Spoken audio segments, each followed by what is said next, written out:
Hello, hello, this is Fear Dragon coming at you with another StarCraft 2 netcast. Today we have game number 1 between Twitter and GREE from the After Hours Gaming League Division A, Division 2. Let's go ahead and jump in and introduce these players.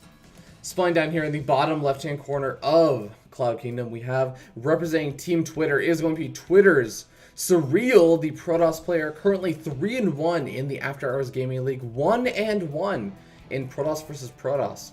So we'll have to wait and see how he decides to play this game out. He has gone for some DT openings in the past, and they may or may not work out well for him against his opponent. Spawning up here in the top right-hand corner of Cloud Kingdom as the red Protoss player representing Team GREE, it is going to be GREE's JohnnyLML. And he is the Protoss player, also 3-1 in the After Hours Gaming League, and also 1-1 in Protoss versus Protoss.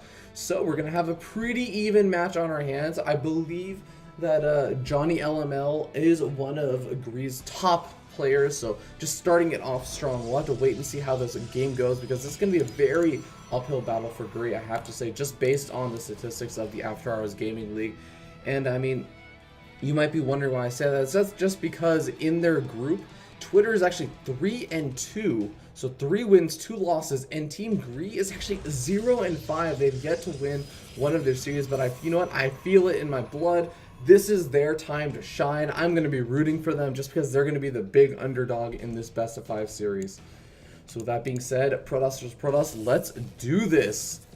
JohnnyLML opening up pretty standard, same as his opponent, just getting that gas geyser, that gateway, that second pylon going down, and don't actually have that second pylon going down just quite yet, just a little bit later coming out from GREE's JohnnyLML, and finally getting that cybernetic score out. So we'll have to wait and see. Some variations that you can see in this matchup is whether you decide to go for that very early second gas geyser, or if you decide to go for something like a 3 stalker rush, try and get a little bit of, oh, actually, hold on, thought we actually have a second, or a assimilator steal from Team GREE, so trying to take the assimilator away from Surreal. Now, Surreal does actually, like I said, seem to prefer going for some of that Dark Templar rushing action, and that has been very, very popular in Protoss versus Protoss. But generally, the reaction that a player will have when their gas is actually stolen is they'll just say, you know what, hell, I'll either do one of 2 things. Because I would be so behind on gas, I can either just go for a 4-gate, because you only need 1 gas geyser for a 4-gate. I'm just saying, guys, you only need 1 gas geyser for a 4-gate.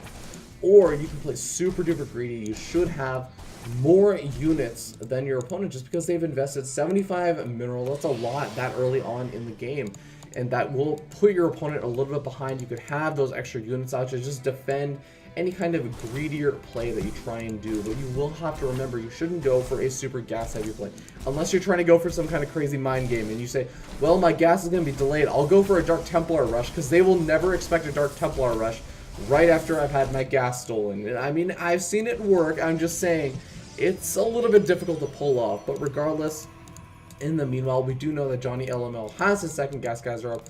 Does have 2 guys on each of those gas geysers, so it's like what I like to call the Naniwa build, and it'll give you a sufficient amount of gas to go ahead and go for the Stargate play. Ooh, this is going to be very hard of this for me coming up from JohnnyLML. We'll have to wait and see if he goes for just a lot of Phoenix, or if he's going to go for some kind of Oracle Harass. We have seen some Void Rays pop in just because of how effective they are against these here mechanical stalkers, these armored stalkers.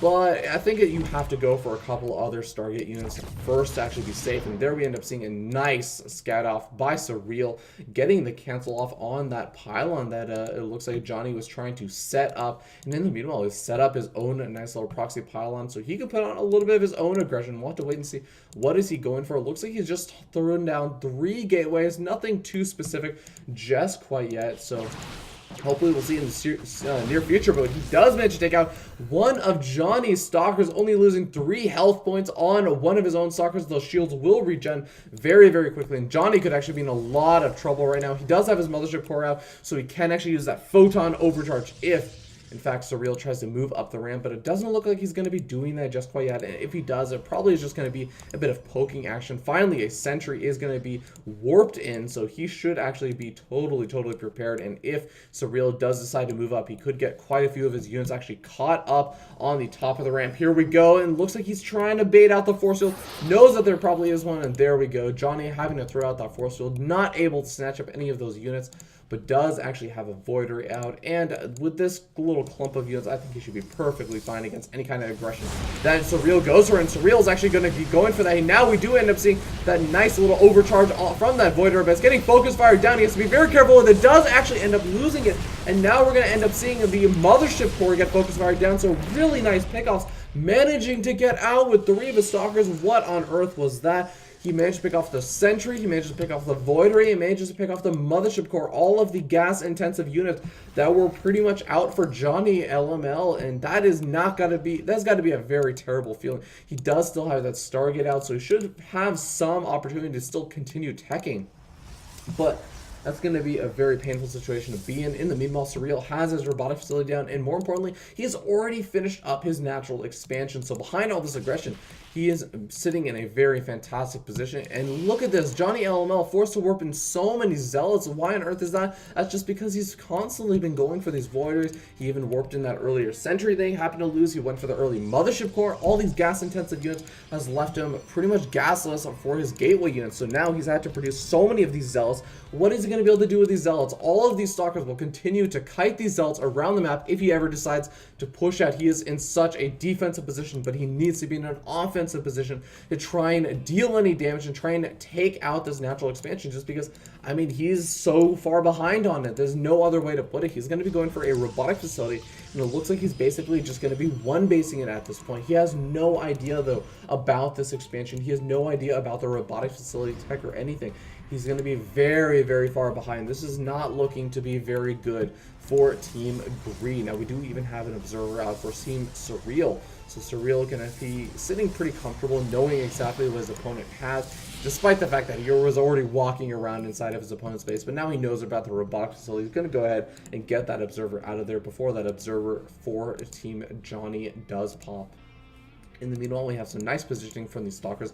I really like leaving them over that Zelnaga watchtower, especially knowing how zealot heavy his opponent is. He knows that it's going to take a while for his opponent to move across the map. He can easily get those stalkers out and just use them as kind of a incoming force. I should prepare all my defenses. Does actually have an immortal out. Now, this is a bit of an interesting decision, considering that immortal's pretty much going to be useless. It's going to probably take out one of the stalkers and then go, oh, well, I guess I don't have any mechanical units or armored units to actually attack, so it's basically going to be doing not a whole lot against a bunch of zealots and immediately get taken out. It might actually be able to absorb a little bit of damage from the void ray, and not really expecting a whole lot. In the meanwhile, we do have a couple additional units from Surreal being warped in over at home. Some of the more immobile units, I guess some of those zealots and such, and just constantly chrono boosting some of those gateways, just trying to get out some units, make sure that he can defend. He knows that his opponent expanded much further behind him, so as long as he can maintain that macro lead, he should be in a good position. Now, we do end up seeing those units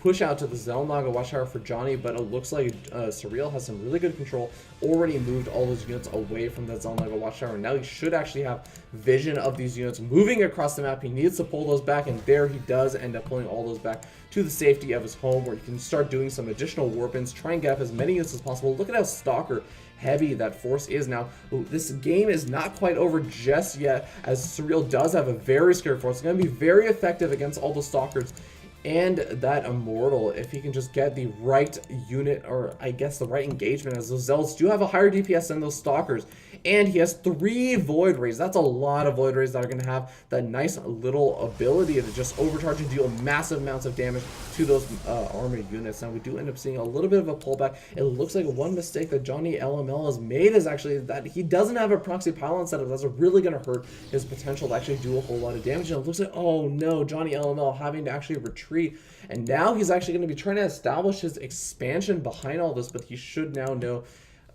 Does he actually know? I think he probably knows, just based on the positioning of all those units from Surreal, knowing that there is probably an expansion over there. It's got to be a very painful realization, saying, oh my god, my opponent has already gotten his expansion up. How long has he had it?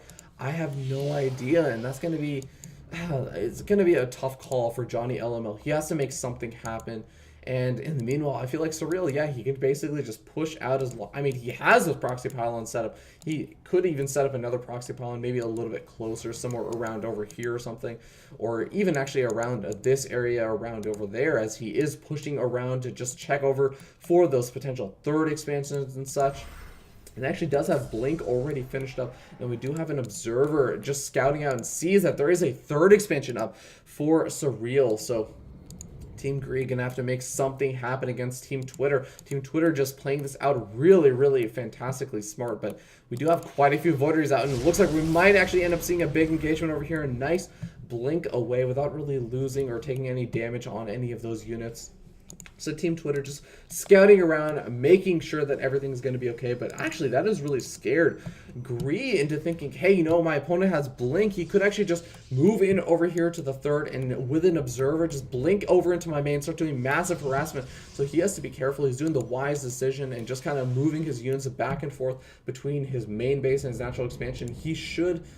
I mean, should he take his third expansion? It's going to be a little bit unsafe just because of how ultra mobile Surreal's army is. I mean, he could basically dart back and forth between the natural expansion and the third very, very easily. Meanwhile, this force is going to be a little bit less mobile, and it looks like Johnny has just realized he's had enough of it. He knows that his opponent has that third expansion. He has to do something right now because he's just going to continue to fall further and further behind. We see a 45 supply deficit for GREE's JohnnyLML, and he has to make something happen against Twitter's Surreal, and that's what exactly he's going to do. He has caught out Surreal's army in a very, very bad position. Not actually going to go for that third expansion just by yet, using that overcharge on those Voiders rather early. I'm actually not sure how much I agree with that decision right now. He's going to end up losing a couple of those Zealots even in that engagement, and now he's going to have to back out.